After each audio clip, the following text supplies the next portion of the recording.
నమస్కారం ఘంటారావానికి స్వాగతం. ముందుగా ప్రధానాంశాలు. గుంటూరు మోతీలాల్ నగర్లో అక్రమ నిర్మాణాలపై కొరడ, కూల్చివేతలను అడ్డుకున్న సిపిఐ కార్యకర్తల అరెస్టులు.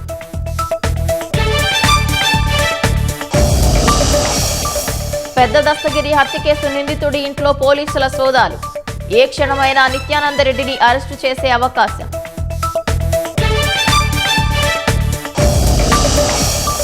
అదుపు తప్పి ముళ్ల పొదల్లోకి దూసుకెళ్లిన కారు, అనంతపురం జిల్లాలో ఒకరు మృతి, ముగ్గురికి గాయాలు.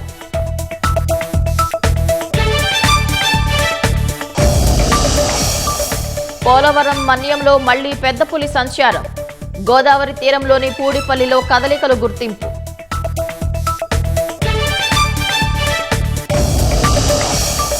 పెళ్లి భోజనం తిని 400 మంది అతిథులకు అస్వస్థత, బాధితులతో నిండిన గుజరాత్ ఆసుపత్రులు.